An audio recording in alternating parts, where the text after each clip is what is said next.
Hi everyone, here I am again giving you guys the latest updates and actually sharing with you guys information that you can use right now, especially what's going on with DACA. So I wanted to make this video because I want to share with you guys, I've been getting some phone calls. So what kind of information can I submit with my DACA application?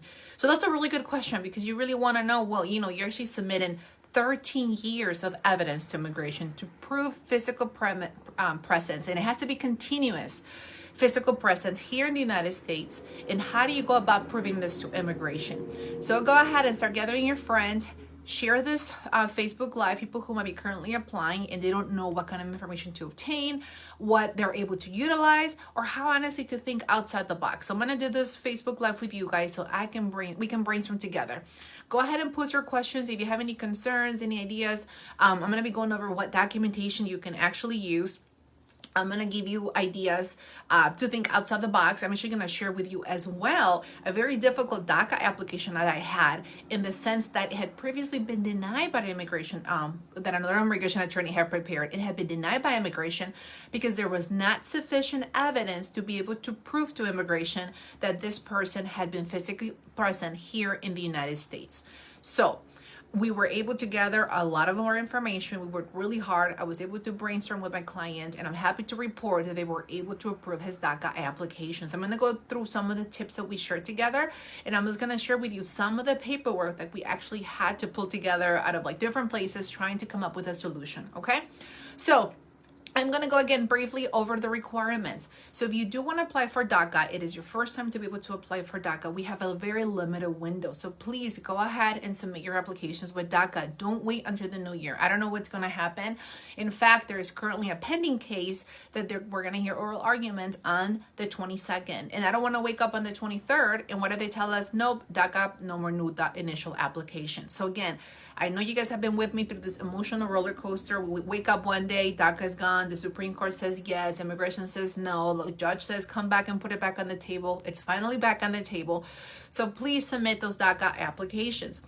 We just submitted our first DACA application yesterday, since everything was submitted. I did post a picture. I did post up a little checklist. So go ahead and follow that checklist as well.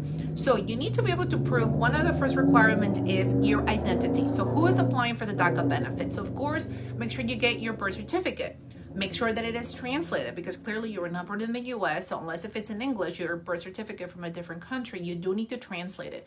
You also need to make sure that you submit it with a picture ID. So this can be your driver's license, this can be your passport, this can be your matricula if your consulate issues you a matricula, which is like an ID that you get from your home country.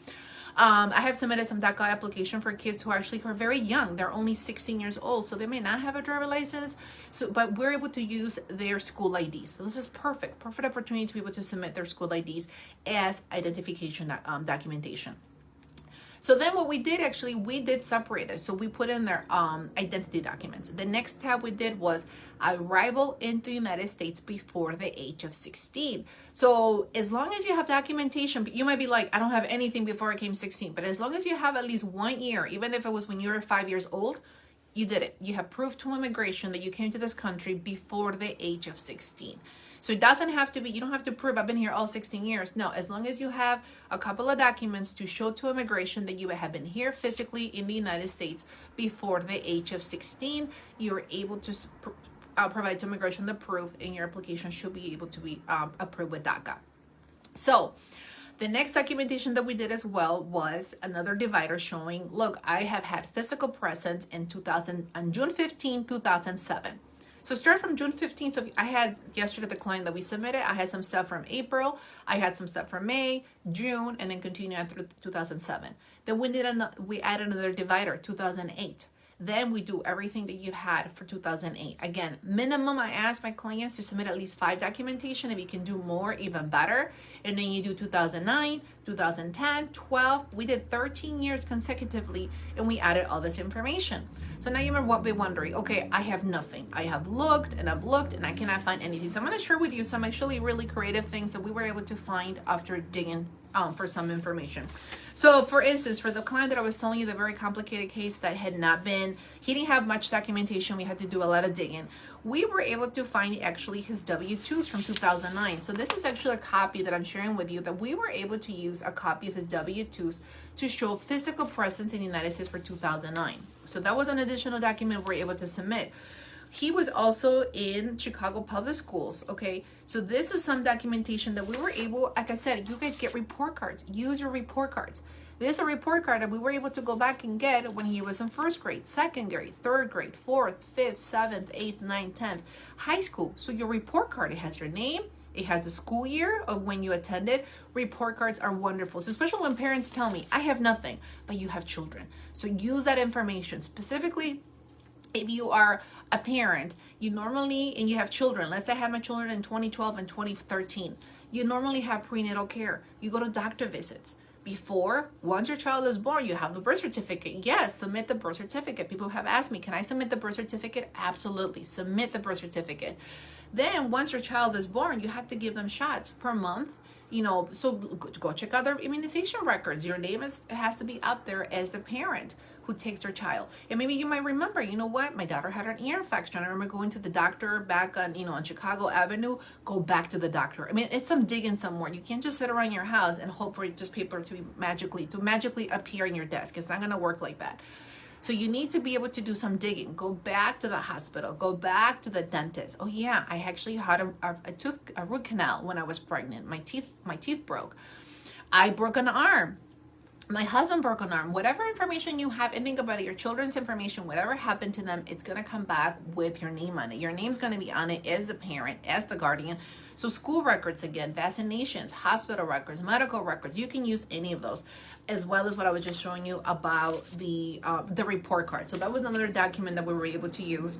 Then, of course, you're here in the United States. What do? A baptismal, maybe? You did maybe your first communion. Maybe you attended a wedding. I mean, any religious ceremonies, you do get a certificate. So with this client, the one I was telling you, we were able to find actually his first communion certificate from 2006. And we were able to submit this to immigration to show, hey, I was here in 2006. It said the location, the church, and we were able to use this documentation to submit it with immigration. Now, sometimes, again, people are like, there's absolutely nothing. There's always something. I always ask my clients, did you ever send money to Mexico? Did you send money to a foreign country to support your family members or relatives? So you probably have a receipt because you sent information. You sent something. Go back. Maybe you applied for a job. Maybe I remember, yes, in 2008, I graduated from high school. I was trying to look for a job. I submitted an application with McDonald's. Go there and say, hey, do you guys happen to have a copy of my application when I was looking for employment? Maybe also as well, Facebook started picking up after 2007. Maybe you created a Facebook account. Maybe your name is on there with pictures and events. Yes, social media you can use. Maybe you have, again, social media showing that you were here in the United States. You can also use pictures. Pictures sometimes, back in the days, you could print a picture and the picture would have a date on the lower right corner. So maybe you were at the Thanksgiving parade downtown Chicago. Maybe you were in New York by the Statue of Liberty. So it has to be something noticeable. You can't be like a picture like here inside with my Christmas tree. I mean, I could be in Guatemala, I could be in New York, I could be in Canada. It has to be noticeable that you know that you were here in the United States. So those are pictures. As well, going with pictures, you can even use your yearbooks from school, first grade, second grade, kindergarten, high school. I normally, with young kids, I'll circle the little faces and I'll put a little arrow and say, yes, this is Johnny in third grade, and choir. Maybe there was an extracurricular activity and it's part of your yearbook. One of the things that we got creative, or that we just did more digging, was that he had received a postcard that he was able to save from a relative, and it came addressed to him. And this was actually what was able to save us, that he was here in the United States before the age of 16. Someone had sent my client, and if you see, it was a postcard that we submitted from someone to my client, and you can hardly see it, but do you see how you have the post office postmark? That was super important because they were able to use that to prove, like, look, this thing was postmarked here in the United States. I am the one who received this letter here in Chicago. I was physically here in the United States. So my client this thing was like his golden ticket to prove that he was here physically in the United States before the age of 16. So again, just think outside the box. Finally, also sometimes I think we forget, what if you got a passport in 2012 and then what if it expired after 6 years and you went back and you renewed it in 2018? You can use expired IDs. Maybe you had a library card with your picture. Maybe you had, again, your school ID picture. It says in there a freshman, sophomore, it'll say year 2006 through 2007, 2007 through 2008. We were actually able to use his matricula. I have a copy of it here, and it actually shows that it was issued in 2009, all the way through 2014. So we were able to use expired IDs to prove, look, I was here, I went to the Mexican consulate here in Chicago, and I was able to get an ID for me. And here I have all the ones I have expired all these years. So yes, this is all different information that you can submit. Also, don't forget, and I was actually just going through this file, and you need to be able to prove to immigration. You need to make some memory. Remember, where have you lived? You need to give them all of your addresses ever since you arrived to the United States, okay? So you basically, I did have my client basically write down everything. Okay, so what year did you come? Where did you live? What were your zip codes, and what were the years? So make sure you write all of this down in advance, because it is going to take you some legwork. I'm happy to, share with you guys that some of my clients have been gathering this paperwork in anticipation of all of this. So this is wonderful. So it has been easier for some than others. Again, it's just a matter of digging. Go back to your high school, go back to your middle school, go back to your elementary school. Or they close a doctor, find out where was a doctor transferred to. Or they close a hospital, find out, well, can I go to a different hospital to see if I can get the records that I am looking for and that I need. Because it is going to take time. It is going to take effort. And I also wanted to show you that one of my clients actually brought us everything, all the 13 years. And yes, this is really heavy, in an accordion file. And I thought that was really cute, very nicely organized. But see, she brought us everything in this accordion file. And so, yes, I mean, this is how you are going to need to get organized. And I love it because she was able to put all the years one by one. And we're talking about 13 years. And she was able to bring copies of everything we needed for her packet. And we're actually working on it, ready to submit it. So these are things that people are actually looking for. So I am going to go down a list of documents that I do think that you're able to get, just as a memory jog for you guys to think and remember, well, what other documentation can I use? So you can use, like I said, your birth certificate. You can use your passport. You can use an expired passport.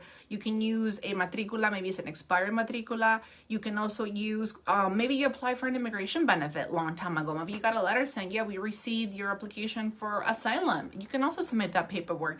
Maybe your kids are on Medicaid or the medical card. Yes, you can submit the documentation because you were here getting mail with your name, even though it was under your kids, or maybe you yourself were getting applying for some of these benefits. Also, transcripts from your school, like I was mentioning, go back to your middle school, go back to your high school, go back to your college. If you have, to prove that you were here physically present. You can also do financial records. I mean, people are working, people open a bank account, people are like, oh, but I closed it, I don't have access to it. Call them. You'd be surprised. I have clients who will call back and say, hey, TCF Bank, I had a checking account with you back in 2005. And they are able to draft a paper saying, yes, this client, Johnny, had a bank account with TCF for 3 years. That's going to help you to prove that you were here in the United States with a bank account with TCF Bank. Or they may be able to give you a copy of the records that they have. You can do financials as well. You can do your income taxes. Maybe you were a child, but maybe your parents are filing taxes. Go back and say, hey, mom, dad, where are my income taxes? I'm sure you added me as a child. Submit those. You were here for the whole year, 2012, 13, 14, 15, 16, 17, 18, 19, and 20. Maybe you also had employment. Again, W-2s, pay stubs, all that type of information. Maybe you got a life insurance. Maybe you bought, a furniture set together with someone. Maybe you had a membership together with someone. These are all things that you're just thinking really outside of the box, trying to figure out what can you provide to immigration to show that you were actually physically here in the United States. With your high school diploma as well. Hey, I graduated on this day. A lot of people, a lot of graduations are in the summer, maybe May, maybe June. Maybe you graduated in June of 2012. That's one of the requirements, that you provide that you were physically present on June 15, 2012. So a lot of graduations, I'll see the date and I'm like, oh, we can use the diploma as proof that you graduated from high school, and we're also going to use the same diploma to prove that you were physically here on June 15, 2012. So yes, you can use the same piece of paper to prove different things within the application with DACA. You're not restricted to just using it for one purpose. You can use it for different purposes. Again, registration for school, and yes, this is just pretty much just, you know, and sometimes even bad things can be added. Sometimes people are like, well, I did have a speeding ticket, or I was arrested for, you know, retail theft, something minor.